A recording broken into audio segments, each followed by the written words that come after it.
Assalamualaikum warahmatullahi wabarakatuh. Kak Ati nak tunjuk Laguna View 1. Selalu Kak Ati duk tunjuk yang baru ni, yang banyaknya Laguna View 2 kan. Ni semi villa ni. Ni Kak Ati nak tunjuk. Dia pun sama juga view dia. Macam sea view, cuma beza dia. Lebih kurang sama lah kan. Nampak tak? Bezanya dia tak boleh mancing kayak kat sini. Tak boleh akses belakang. Ni untuk sightseeing lah. Siapa lepak-lepak santai bersama keluarga kan. Jom, nampak keluar-keluar. Terus nampak lagun kat belakang. Ni yang kata sempat untuk lepak-lepak je ni. Kalau setakat macam ada family datang, dia tak nak buat aktiviti sangat. Dia pun nak barbecue. Ni ada barbecue penyetung ni mana. Dah ada bersih kan. Dekat sana. Ada sikit meja situ. So, banyaknya. Laman hijau dia pun luas. So, ni belakang dia terus. Nampak view. View lagun lah kat belakang ni. Inilah lagun kat belakang. Ni. Laut. Kalau sunset ni memang cantik lah. Nampak.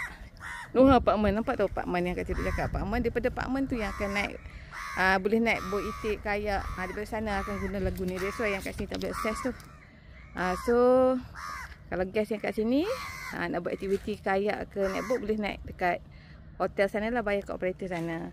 Yang nombor 13 yang Kak Ati cakap nombor Laguna View 1 tu. Laguna View 2 yang Kak Ati selalu buat video tu. Yang ada pokok tu belah sana. Dia kat sebelah situ. Selang je 80 meter je jarak dia antara dua rumah. Tapi sini view dia lagi nampak ni lah. Lagi nampak cantik lah, straight dengan Pulau Pangku. Depan tu Pulau Pangku. Itulah. Sini. So nampak saya kata naik ke atas cantik juga tu. Kita naik atas.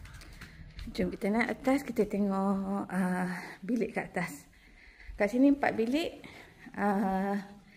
Katil ada untuk 9 pack. Katil untuk 9 pack lah. 1 king, 1 single, 3 queen. Jom kita naik atas. Okey, kat atas ni bilik ada 3, 2 bilik air. Ini bilik queen. Yang depan ni, yang ni pun bilik queen juga. Yang kat depan ni bilik master. Bilik master ni tu yang menghadap ni lah. Nampak? Terus menghadap laut tu, terbentang luas. Cantik kan? Ya. Daripada atas ni, giling-giling tengok sunset. Alamak, sangkut hidung tak. Okey. Ni daripada atas. Ni nombor 13. Laguna View 1 ni nombor 13. Memang straight lah.